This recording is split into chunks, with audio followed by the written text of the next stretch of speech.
lagi bersama saya Yusradi Usman Al-Gayuni. Dalam kesempatan yang berbahagia ini bersama kita sudah bergabung Ibu Dr. Anda Hajah Jania Halim, seorang guru yang sampai umur 83 tahun masih mengabdi dalam dunia pendidikan di Indonesia. Dan luar biasanya Ibu Jania Halim ini juga menuangkan pengalamannya dalam sebuah buku yang berjudul Aceh dan Catatan Seorang Guru di Pedalaman. Langsung saja kita ngobrol dengan Ibu Jania Halim. Assalamualaikum, Bu. Waalaikumsalam warahmatullahi wabarakatuh. Apa kabar, Bu? Baik. Alhamdulillah. Ini jadi, Bu, ngomong-ngomong, apa yang mendasari Bu Jania Halim menulis buku pengalaman tadi, buku catatan? Baik, barangkali yang pertama sekali, karena di dalam pengalaman saya pertama di daerah kami tahun 46 atau sebelumnya mungkin zaman Jepang, zaman Belanda, itu agak sulit untuk perempuan memperoleh pendidikan, terutama pendidikan umum. Yang biasanya untuk perempuan di tempat kami itu biasanya hanya dalam lingkup pengajian, membaca Al-Quran dan sebagainya. Dan selalu kalau anak perempuan mau pergi ke sekolah, orang tua selalu berkata, untuk apa perempuan sekolah, toh nanti akan ke dapur juga. Jadi itu pertama mendorong saya untuk menulis. Yang kedua, sebagai diketahui secara umum, Aceh itu adalah daerah yang menelurkan pejuang-pejuang pada tahun 45. Termasuk daerah kami, tahun 48 atau pada agresi kedua, kalaulah tidak dibantu dari Aceh, mungkin Medan tidak bisa direbut kembali waktu itu. Jadi saya masih usia kalau tidak salah waktu itu masih kelas 3 SD. Jadi pejuang-pejuang, karena memang jalan ke Medan dari Aceh itu ada dua, utara dan dari pedalaman. Nah, jadi memang daerah kami menjadi jalan dari para pejuang yang datang dari arah Susuh, arah Melabuh, karena memang walaupun mereka tuh melalui hutan rimba waktu itu, dari Takengon, jalan kaki mereka itu sebenarnya sampai di Belangkejeren, dari Belangkejeren mereka ke Kota Cane, dan ibu-ibu di Belangkejeren itu yang mungkin tidak terjadi di daerah lain, jadi membuat makanan-makanan yang kering, makanan-makanan yang awet, jadi masukkan dalam karung-karung tertentu, itu akan dikirim ke front. Dan kami anak-anak ikut berperan, jadi ikut membungkus, ikut menghitung, begitu. Jadi terkesan sekali, ya. Yang ketiga, kebetulan memang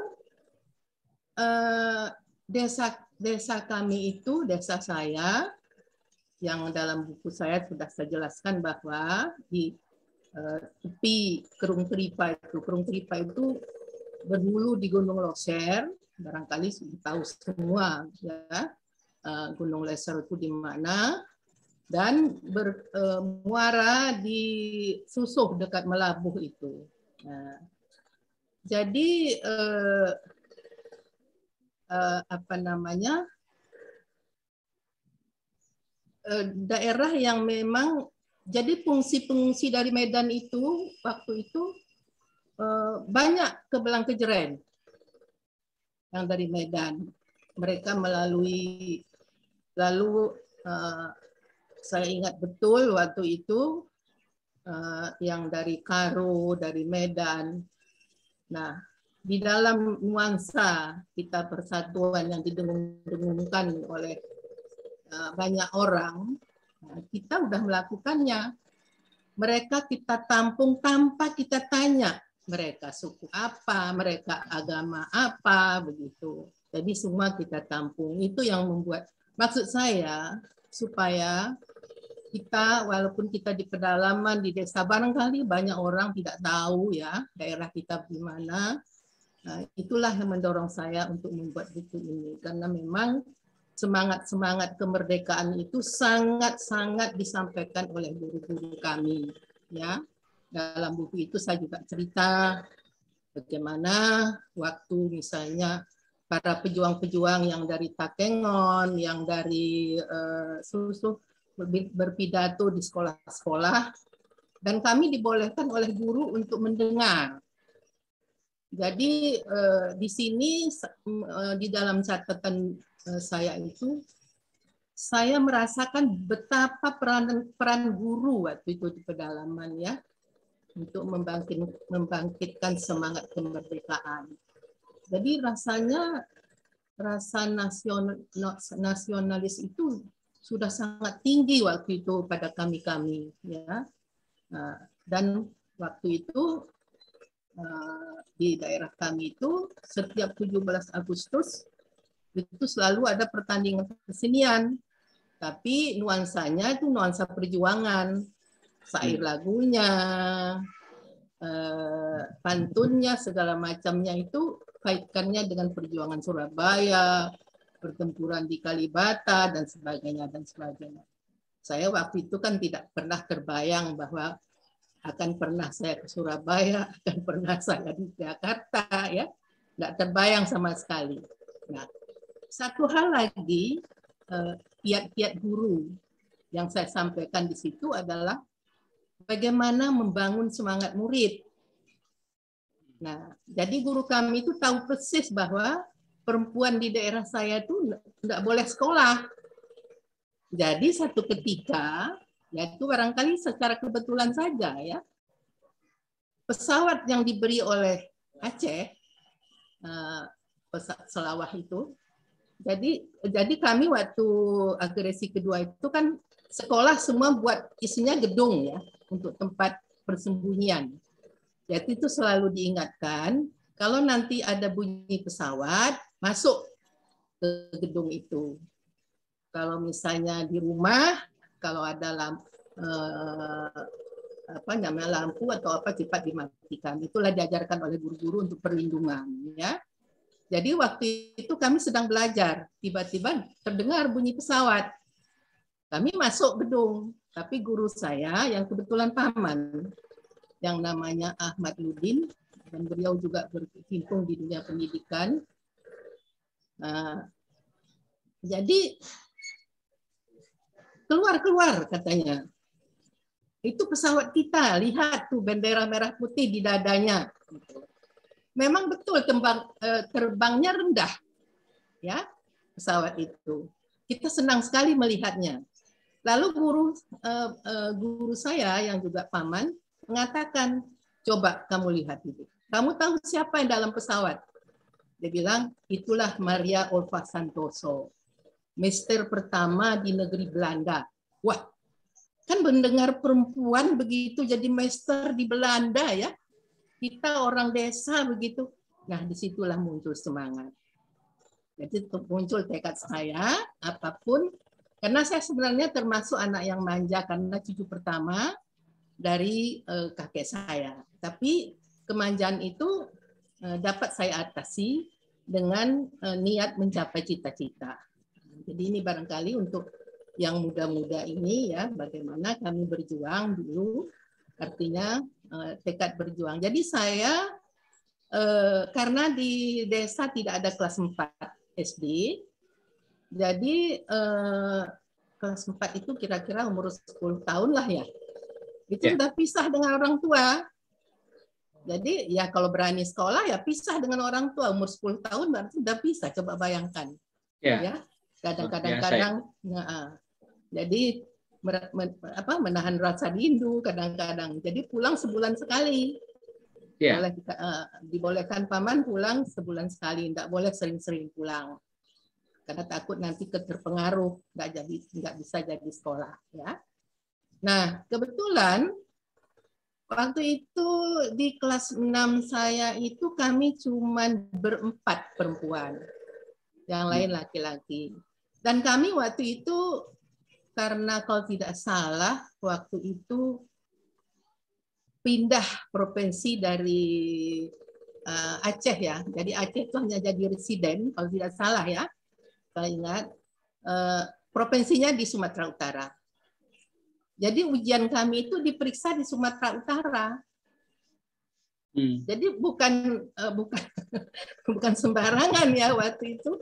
Tamat SD aja rasanya udah jadi satu karunia yang sangat besar.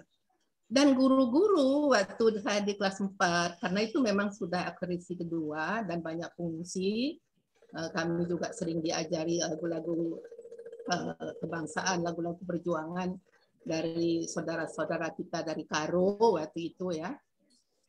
Jadi ada juga perkumpulan sandiwara yang dipelopori oleh saudara-saudara dari Medan, dari Beli lah ya. Saya ingat masih tokohnya ada Kak Lauren waktu itu, tapi ya mungkin di buku saya itu nggak saya sebut. Nah, itu semua menceritakan tentang perjuangan, nggak ada lain. Jadi memang sepanjang kami sekolah sampai kelas 6 itu ya selalu ada jiwa perjuangannya. Jadi itu yang saya ingin sebenarnya kemukakan bahwa jadi kalau di Gayo itu umumnya Gayo ya, itu dulu obligasi kerbau yang dijual lalu kita diberikan, tapi sayangnya orang tua tidak mengamanatkan bahwa itu untuk disimpan. Makanya mungkin kita orang Gayo tidak punya. Dan itu ada, saya pernah lihat itu lembaran obligasinya. Ya, biasanya dijual kerbau 2 atau 3 untuk membantu perjuangan. Nah, jadi saya ingin menyampaikan bahwa sampai ke pelosok, ke pedalaman seperti itu, cinta pada pemimpin Soekarno segala macam itu sudah kami rasakan begitu, bagaimana menanamkan rasa nasionalis yang tinggi oleh guru ya, oleh guru. Jadi menurut pendapat saya itulah guru itu bukan hanya mengajarkan ilmu tapi juga karakter. Itu yang menurut pendapat saya sangat penting. Oleh karena itu kami termasuk saya sebagai perempuan, dan waktu saya lulus SD memang niatnya memang jadi guru. Kebetulan ada SDB di Takengon. Barangkali para pembaca nantinya bisa melihat bagaimana kami berjalan kaki menginap di tengah hutan semalam, boleh dikatakan waktu sebelum DI itu ya, menginap di tengah hutan namanya Ise-Ise. Baru nanti ke Oak. Itu waktu di Lumut kami menyeberangi sungai itu adalah istilahnya lumpe bahasa Gayo ya. Lumpe itu hanya satu rotan dipegang di atas, lalu satu rotan lagi untuk kaki. Bayangkan menyeberang sungai dengan batu-batu besar di bawahnya ya. Lalu ayah saya mengatakan lihat ke depan, jangan lihat ke bawah, lihat ke depan. Jadi ada teknik-teknik tertentu yang diajarkan kepada kita bagaimana kita menghadapi masalah. Jadi barangkali itu yang menempa saya ya, terutama begitu. Dan itu kami alami hanya sekali, perjalanan pulang pergi bisa begitu. Tapi tahun 53 kebetulan ya ada perbedaan pendapat, mungkin saya juga tidak tahu waktu itu, hanya merasa kenapa sih kita masih harus perang lagi. Perasaan seorang anak usia 13 tahun waktu itu merasa ada apa, rasa kekhawatiran pada keselamatan orang tua dan sebagainya, itu tentu saja berkecamuk di hati saya ya. Makanya saya mendahului tulisan saya itu Indahnya Perdamaian, karena memang rasanya sampai tahun 52 itu walaupun kita berjuang agresi kedua waktu di Medan, tapi kami tidak merasakan adanya perpecahan. Jadi bersama, tidak ada perbedaan lah ya. Tapi setelah DI memang terasa sekali ya, antara saudara, antara keluarga. Nah inilah barangkali menjadi pengalaman pahit bagi kami sekeluarga. Saya terus terang aja, keluarga besar saya betul-betul hancur karena memang pihak ibu agak berbeda, pihak ayah berbeda. Jadi kami berdiri di tengah-tengah yang tidak mau memihak kemanapun dan tidak mau juga memusuhi siapapun. Jadi ayah saya terus terang saja dalam usia yang masih muda meninggal. Saya belum selesai SGA ya. Jadi pengalaman itu yang saya tuangkan, bagaimana supaya kita tidak lagi melakukan kekerasan lah ya. Kalau ada perbedaan pendapat kita bisa bicarakan dengan baik. Saya kira begitu. Itu makanya saya menulis buku itu, karena pengalaman-pengalaman yang boleh dikatakan begitu berat. Nah, selanjutnya saya nikah ya. Sebenarnya pernikahan itu pun nanti Yusrah barangkali nanti saat kita bisa bicara ya. Saya sebenarnya masih ingin melanjutkan pendidikan waktu itu, tapi karena sesuatu hal ya saya harus menikah. Kebetulan suami tugas belajar ke Jogja, saya dibawa ke Jogja dan saya senang sekali bertemu dengan Sultan yang menyatakan taktanya untuk rakyat ya. Karena saya dengar cerita waktu Bung Karno di Jogja. Jadi makanya saya pikir itu suatu perjalanan hidup saya yang kemudian juga tidak diduga-duga saya ke Jakarta dengan berbagai-bagai menghadapi berbagai latar belakang murid ya. Jadi beda dengan di desa. Kalau di desa itu homogen, sedangkan kalau di kota heterogen. Saya ingat kata Ibu Pakasi, sekarang ini kamu, kalau dulu guru itu menghadapi siswanya itu rata-rata homogen, ya. Jadi misalnya ya kalau sekolah Belanda umumnya ya pria-pria yang masuk ke situ ya. Kalau sekolah desa ya itu memang untuk rakyat. Tapi waktu sekarang dengan demokrasi pendidikan ya siapa saja bisa dalam satu kelas. Oleh karena itu guru yang menatar kami mengatakan, kamu harus pintar-pintar, apakah kamu berdiri sebagai seorang ibu jenderal, apakah seorang ibu menteri, apakah seorang pembantu. Jadi kira-kira seperti itu ya. Jadi artinya kita harus mengenali murid kita sejauh-jauh mungkin, mengenali latar belakang mereka sehingga kita dapat mendidiknya dengan baik. Jadi itu barangkali kesan saya waktu kebetulan mula-mula saya sebenarnya tidak melamar ke lab school ya. Lab school itu adalah 8 sekolah waktu itu ditunjuk menjadi laboratorium pendidikan. Ujung Pandang, kalau di arah timur itu Ujung Pandang, Surabaya, Jogja, Bandung, Jakarta, lalu di Padang satu, lagi ya, Semarang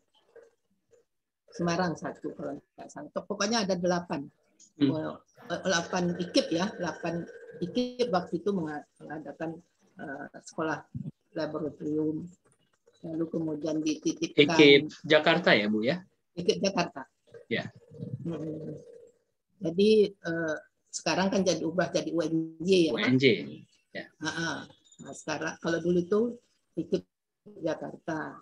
Nah, ikut Jakarta banyak juga yang mengadakan uji coba, membaca permulaan itu. Lalu ada beberapa hal lah. Kalau nggak salah di PPSP itu dulu ada 12 hal yang dicobakan. Jadi memang saya berkecimpung lama ya di lab school itu dari tahun 1970 sampai 99. Jadi 29 tahun dan 16 tahun saya menjabat sebagai kepala sekolah SD-nya. Jadi banyak hal yang memang kaitan dengan pembaruan pendidikan yang saya alami. Tapi yang paling utama saya melihat bahwa ya kalau saya istilahkan mendidik dengan hati, mengajarnya dengan ilmu. Itu yang karena saya juga pernah dipesan oleh guru-guru saya dulu waktu saya jadi sekolah guru, kalau kamu memarahi anak, ingatlah itu anak orang lain. Tapi kalau kamu mengasihi, anggaplah itu anak kamu sendiri. Jadi itu kira-kira pesan ya, pesan dari guru saya waktu saya di SDA. Itu barangkali yang membuat saya yang ke berapa tadi, yang ke berapa saya lupa nomor berapa sih. Yang terakhir adalah saya melihatnya ya mulai mungkin tahun 60-an lah ya. Itu yang saya mungkin yang lain juga nggak setuju, tapi saya ini pendapat saya. Saya tidak setuju politik masuk ke sekolah sampai tingkat SMA. Kalau perguruan tinggi terserah. Itu yang menurut pendapat saya sedikit mengacaukan ya, mengapa mutu pendidikan kita mundur. Jadi campur tangan politik di sekolah. Saya sangat sedih waktu misalnya guru-guru yang tidak memilih partai tertentu lalu diberhentikan ya. Waktu itu ya, ini pengalaman saya kira mohon maaf ya, kalau hal ini kurang berkenan mendengarnya, tapi saya mohon maaf karena ini pengalaman saya ya.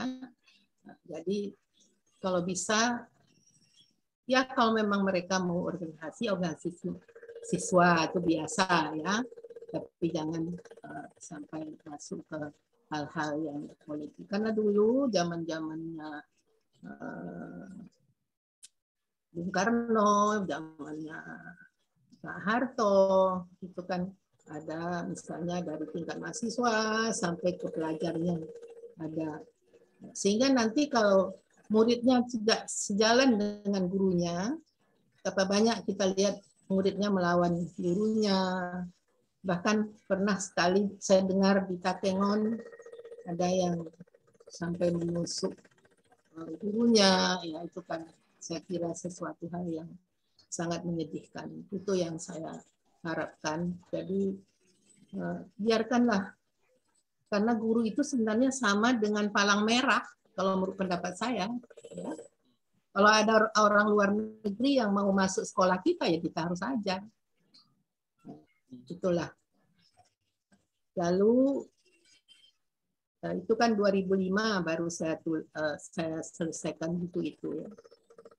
Pengalaman saya lagi yang lanjutnya adalah bagaimana sebenarnya orang tua murid masih sangat merindukan sekolah-sekolah yang memang betul-betul melakukan pembinaan karakter, pembinaan moral pada anak didik. Dan sekarang ini saya kira udah banyak ya, udah banyak sekolah-sekolah seperti itu. Mudah-mudahan lebih maju lah. Kalau dulu memang sedih ya, ada berita guru umpamanya menjumlah pecahan aja nggak bisa. Tapi apa yang ternyata orang dia bukan sekolah guru diangkat jadi guru. Nah, sampai saya balas waktu itu di kalau nggak salah itu Tempo menulis, kebetulan ada kenal dengan orang Tempo, saya balas. Sekarang gurunya yang salah atau yang mengangkat, ini juga harus jadi perhatian. Yeah. Yang mengangkat, karena guru itu harus punya kriteria. Profesi, guru itu profesi, dan profesi yang sangat-sangat penting dalam negara. Ya, jadi itulah beberapa hal yang mungkin tulisan saya belum selengkap seperti apa yang saya inginkan, karena waktu itu sambil menulis, kebetulan juga terus membina sekolah At-Taqwa. Jadi saya pensiun 99. Tapi karena situasi waktu itu kan baru reformasi. Ya. Harusnya saya Agustus pensiun, tapi diperpanjang sampai Desember.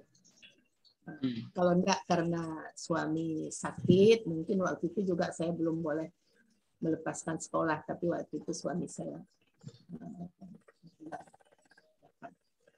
serangan jantung, jadi saya minta benar waktu itu supaya saya sudah cukuplah pengabdian saya pada negara. Tapi kebetulan suami juga pengurus dari yayasan Masjid At-Taqwa, kebetulan ada gedung kosong, saya diminta untuk membuat pendidikan di situ. Buatlah dulu kelompok bermain sama TK. Nah, selesai TK, nah ini barangkali juga belum pernah dialami oleh sekolah-sekolah lain ya. Selesai TK, anaknya tidak mau pergi, harus sekolah di sini. Makanya kita buat SD At-Taqwa. Alhamdulillah sudah ada yang selesai dari perguruan tinggi, karena berdirinya SD-nya itu 2002. Ya. Nah, yang lain lagi pengalaman adalah ya saya memang kebetulan waktu Ibu Koni jadi rektor, kita banyak diminta untuk natar guru-guru Pertamina, guru pupuk, Bontang, Krakatau Steel, sebagainya. Jadi pengalaman-pengalaman itulah yang saya harapkan supaya, karena ada kesan di DKI terutama ya, kalau ditanya guru apa, seolah-olah guru SD itu lah, ya seperti malu-malu lah ya. Nah, jadi harus tegak lah kita, karena dasarnya kita yang menentukan. Kalau dasarnya bagus, insya Allah ke depannya bagus. Saya kira itu yang barangkali dasar ya, dasar mengapa saya menulis buku ini, karena pernah guru itu seperti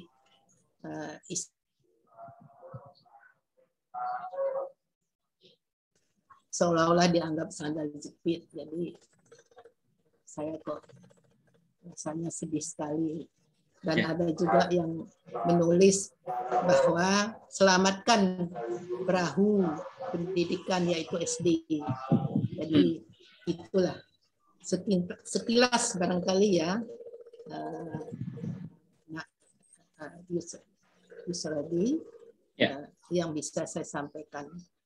Kalau ada nanti yang kurang, dan selanjutnya saya tentu mohon maaf kalau ada di tulisan saya itu yang kurang berkenan ya, karena bagaimanapun tentu saja ada perbedaan pendapat. Terima kasih sekali lagi. Wabillahi taufiq wal hidayah. Assalamualaikum warahmatullahi wabarakatuh. Waalaikumsalam warahmatullahi wabarakatuh. Nah, ini Bu, menarik sekali ya ceritanya ya. Luar biasa ya. Tadi kan disebutkan pas SD juga sudah merantau. Ini kan Ibu kampungnya berarti di Belangkejeren, Daerah West. Kampungnya di desa.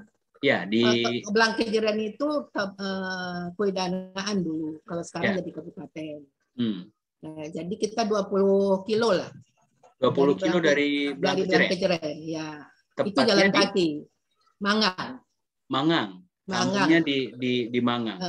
Kampungnya di Mangang, kecamatannya Dikit Gaib. Oke. Yang kemarin dibilang ya. kemarin dalam pakai gaib-gaib. Ya, jadi Mangang. Jadi di Mangang tadi cuman sampai kelas 4. Kelas 3. Kelas 3 dan kelas 4 harus pindah ke Belang. Oke, jadi kelas 4 pindah ke Belang sampai selesai SD. SR waktu itu ya, Bu. Sekolah rakyat. Ya, ini kan ya dengan konsekuensi seperti Ibu ceritakan tadi, mesti berpisah dengan orang tua. Ya. Dan itu juga nggak boleh sering-sering balik dari Belang ke Mangang supaya selamat sekolahnya ya, Bu. Iya. Karena kalau sering-sering jadi rindu, udah kamu nggak usah sekolah lagi, apalagi nanti selesai juga. Ibu biasanya ke bahasa kita Ine ya. Ine suka membujuk gitu. Ya. Nah, udahlah, nggak usah sekolah, ngapain gitu. Ya, oke ya. Jadi dari Mangang ke Belang Kejeren, dan seperti Ibu ceritakan tadi, waktu itu kan sangat terbatas perempuan yang sekolah karena stigma masyarakat masih seperti Ibu ceritakan. Belum ini kan tentu dukungan keluarga yang luar biasa. Ya. Dan sepertinya memang lingkungan Desa Mangang dan umumnya Gayo lah waktu itu kan memang sarana pendidikan sangat terbatas ya, Bu, karena memang terbatas. Jadi sekolah rakyat itu hanya ada 3. Ya. Satu di Rikit. Mengapa saya tidak sekolah di Rikit? Karena juga harus jalan kaki sekira-kira 1,5 kilometer ya. Nah, untuk anak-anak perempuan, karena pengalaman ya biasalah ya, kita di desa kadang-kadang perempuan suka diganggu-ganggu atau segala macam. Gitu. Makanya nggak boleh. Jadi makanya di Belang. Satu di Rikit Gaib, satu di Kota Panjang. Satu lagi di Belang Kejeren. Jadi satu Kuidanaan itu hanya 3 sekolah yang sampai kelas 6. Ya, hanya 3 sekolah. 3 sekolah. Dan ini sekarang masuk Kabupaten Belang Kejeren ya, Bu? Gayo Luas. Maaf ya, Kabupaten Gayo Luas, pemekaran dari Aceh Tenggara Tengah. ya. Aceh Tenggara. Dulu gabung ke Aceh Tengah semua. Ya. Aceh Tenggara, Aceh Gayo Luas, Bener Meriah itu kan semua 2 Aceh Tengah. Ya. Dari Aceh Tengah pemekaran ke Aceh Tenggara. Ya. Aceh Tenggara mekar lagi ke Gayo Luas. Ya. Jadi seperti itulah kondisi fasilitas pendidikan waktu itu. Iya.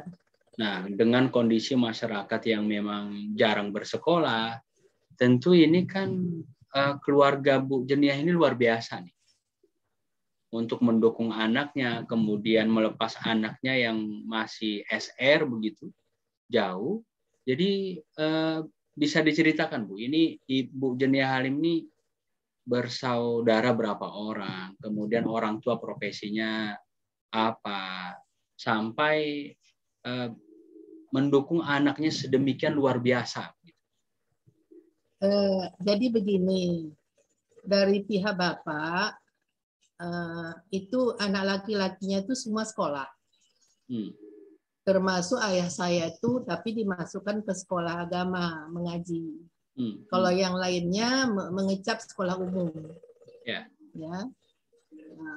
Satu adik ayah satu jadi menteri hewan, satu jadi imam mukim, ya. Yang satu memang petani biasa, tapi beliau sekolah, artinya sampai kelas waktu itu kelas 5 ya kalau nggak salah, zaman Belanda itu. Tapi dari pihak kakek kan ibu saya angkat orang Gayo itu ada 2 perkawinan ya. Istri ikut ke desa suami namanya jualan. Kalau suami ikut ke istri itu namanya angkat.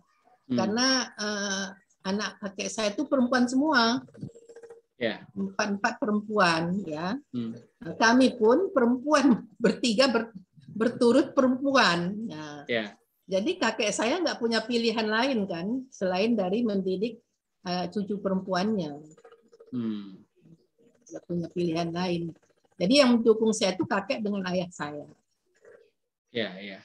Tambah lagi ya syukurnya dengan keterbatasan waktu itu ayah ini juga orang yang berpendidikan begitu ya Bu. Iya, walaupun memang segi agama ya. Iya, ya, walaupun dari sisi agama tambah keluarganya begitu ya. Ya. Ya. Nah, kemudian ini selesai dari Galuas ya. Kalau sekarang ya, pulang kejadian waktu terus ke Takengon. Ya. Ini untuk meneruskan sekolah. SGB. Nah, sekolah guru bawah. Diprogramkan untuk mengajar di SR, Sekolah Rakyat. Iya, iya. Jadi waktu itu SR ini kan setingkat SD ya, Bu, sekarang ya? Iya, setingkat SD. Setingkat SD. SGB setingkat SMP. SGB setingkat SGB. SMP. Nah, kemudian tapi hanya tambah setahun. Jadi kalau SGB itu nanti 4 tahun. Dan itu sekolah guru bawah. Memang disiapkan untuk mengajar SR. Ya, SR. SR. Dan seperti Ibu ceritakan tadi dalam podcast kita ini dan sudah ditulis buku Jalan Kaki ya dari kampung Ibu sampai menginap di IC tadi ya. Sampai melewati titian dua rotan. Ya, titian dua rotan dan ini luar biasa perjuangannya karena memang saat itu ya cuman adanya sekolah seperti di kampung Ibu itu gitu ya. Dan bisa nggak Bu Jen ya diceritakan ini waktu pas SGB ini seperti apa? Jadi itu kan sekolah guru ya. Kebetulan waktu itu kalau di Takeng itu barangkali kalau tahu di Dedalu itu jadi bekas gereja. Karena belum ada gedung dijadikan sekolah, lalu memang dibuat sederhana sekali bangunan sekolahnya waktu itu. Masih pakai, saya ingat ya, atapnya pun belum seng kalau nggak salah. Belum seng. Pokoknya sangat terbatas lah karena waktu itu memang dulunya waktu zaman Jepang itu ada sekolah guru kilat. Sekolah guru kilat itu zaman Jepang itu dulu tamat SR, mereka hanya sekolah 6 bulan. 6 bulan langsung ngajar. Jadi itu peralihan dari zaman Belanda ke Jepang ya. Tapi lumayan Jepang boleh dikatakan sudah lebih luas memberikan kesempatan pendidikan daripada Belanda waktu itu. Nah, jadi kami SGB. Jadi kalau dari SGB itu dulu 10% dari jumlah murid boleh ke SGA. Oke, SGA sekolah guru atas. Untuk SMP rencananya. Oke. Atau untuk SGB ya. Nah, jadi boleh 10%. Nah, jadi kami angkatan pertama waktu itu ya termasuklah saya bisa ke SGA. Ya, banyak waktu itu Bu Jen ya yang masuk SGB ini. Banyak. Kita punya tiga. Mula-mula diterima hanya dua kelas. Tapi permintaan dari masyarakat maka dibukalah 3 kelas. ABC waktu itu. ABC. Satu kelas berapa jumlah muridnya? Sekitar 40-an. 40? 120 berarti ya? Ya, dan itu seluruh Aceh, apakah cuma ada di Takengon, ada beberapa tempat? Enggak, ada di Langsa 1, di Melabuh 1. Di Banda Aceh 1, jadi 4. 4 satu provinsi 4. Ya. Dan satu residen ya, waktu itu residen bukan residen ya, karena kan gabung ke Sumatera Utara ya. Tadi diceritakan ya.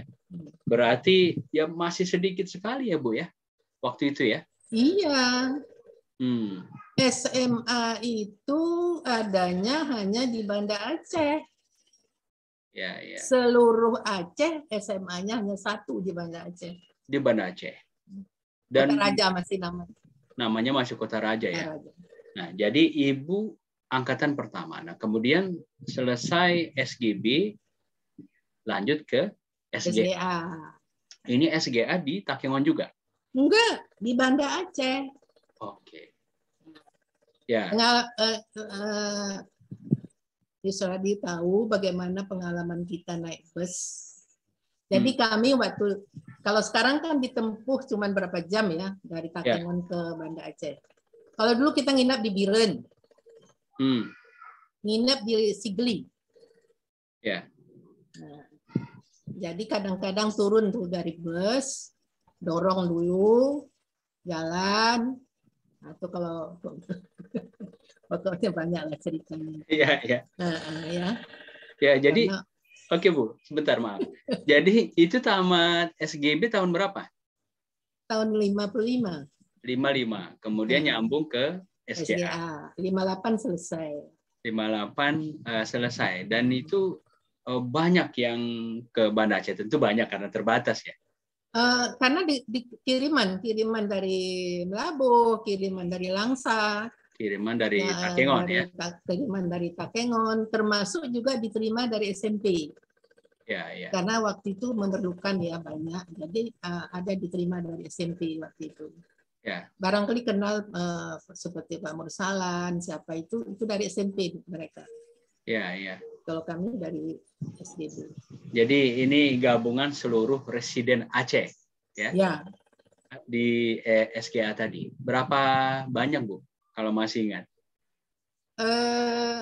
Kita juga kalau nggak salah cuma 3 kelas juga. 3 kelas. Satu kelas sama jumlahnya? Sama jumlahnya 40. Sama jumlahnya. Ini menarik Bu. Tadi kan diceritakan naik bus ya. Supaya ini pendengar podcast kita ini bisa membandingkan lah pendidikan saat itu ya dengan kondisi sekarang ya, sehingga kita lebih banyak bersyukurnya dengan lebih banyak belajarnya sehingga lebih prestasinya gitu Bu.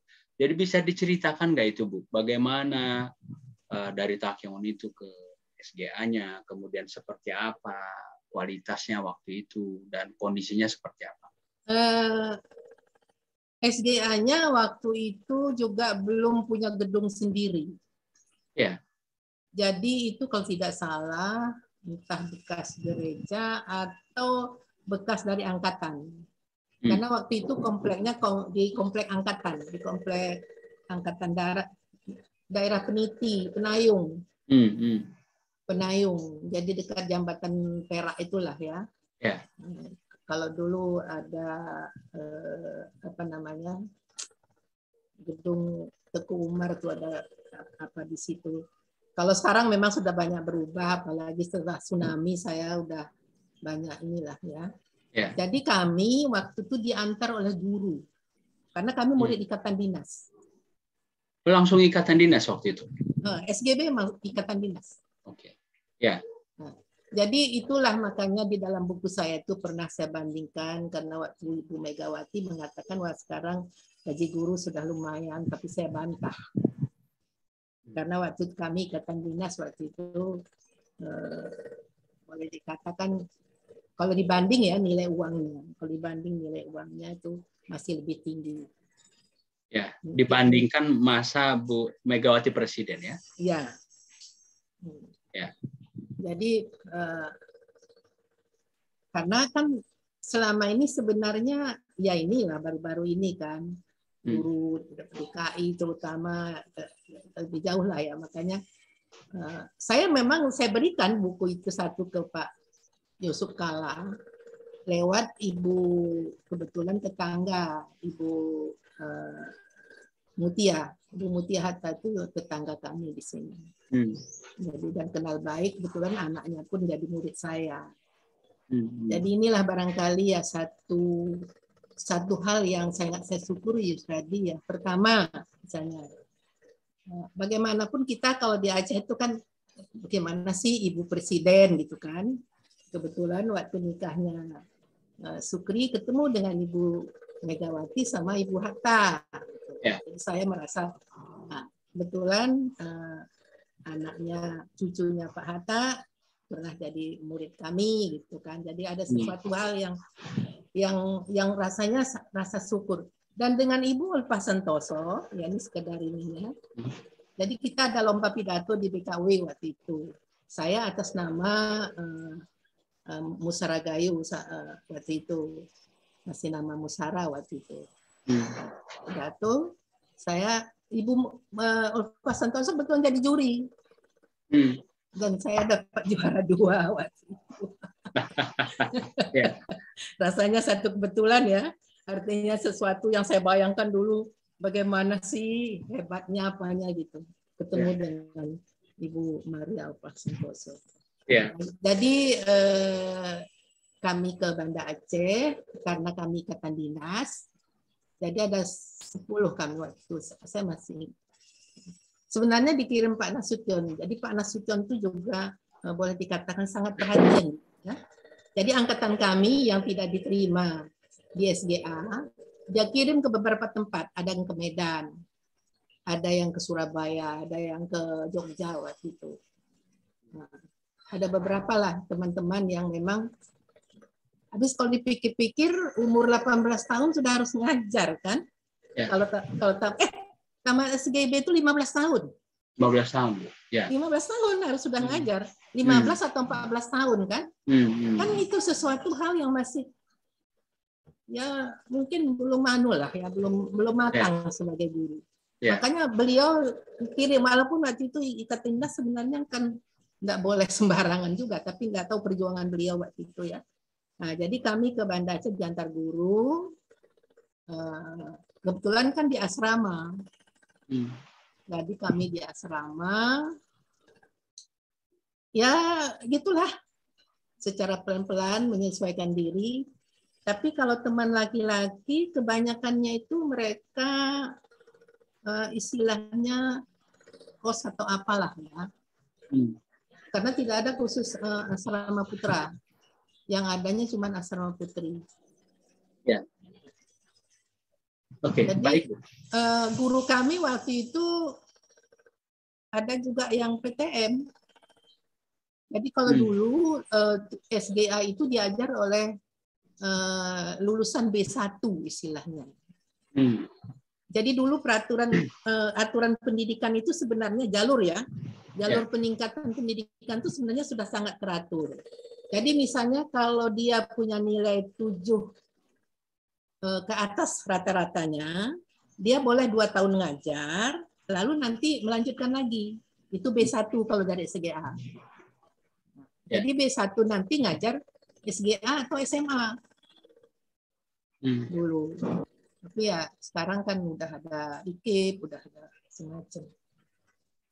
Ya, ini artinya Ibu selesai SGA, kemudian langsung mengajar ya? Langsung ngajar. Ya. Di kampung, kembali ke Belang Kejeren. Ya, kembali ke kampung dan mengabdi di kampung halaman. Di kampung halaman, ya. Pengalamannya cukup unik. Mula-mula saya karena waktu itu keluar peraturan dari pemerintah SGA harus ngajar SR, SD, karena harus ada peningkatan. Ya. Yang sekarang ini kan mula-mula PGSD kan, tuh harus S1 kalau sekarang kan. Kalau sekarang kan udah S1 persyaratannya. Kalau dulu udah SDA ngajar SD. Saya juga ngajar SD kembali ke sekolah saya pertama. Saya waktu kelas 4 ya. Ketemulah dengan guru-guru saya masih kan, ada guru-guru masih biasalah. Kita juga sangat hormat pada beliau-beliau ya. Tapi karena ada SMP di Belang Kejeren, SMP pertama di Belang Kejeren itu, ya. Kalau biasanya kan kalau SMP mereka ke Takengon atau ke Kota Cami. Nah sekarang ada SMP di Belang Kejeren, jadi ditempatkanlah kami ke SMP. Nah, murid pertamanya itu 8 orang, kelas 3. Waktu itu saya kelas 2 mereka. Naik kelas 3, 8 orang. Periksa ujiannya di Kota Cani karena mungkin masih baru ya. Waktu itu. Ya, anunya DI-nya kan masih ini. Masih ya kontak segala macam tuh masih lah ya. Ya, ya. Saya sering disindir jadi DI, jadi apa namanya, ngelus dada lah selalu ya. Setiap berangkat sekolah di depan murid saya, kadang-kadang saya disindir-sindir dengan segala macam lah gitu. Ya, maklum lah mungkin karena masih muda ya. Diganggu-ganggu seperti itu ya rasanya. Ya udah rasa gerah istilahnya kalau waktu itu. Ya. Itu yang seperti Ibu ceritakan tadi ya. Jadi karena kondisi keluarga pun terbelah, tambah di masyarakat seperti itu, jadi memang situasi yang cukup sulit, dan ini yang kemudian menginspirasi Ibu membuat awal catatan tadi itu indahnya perdamaian. Ya.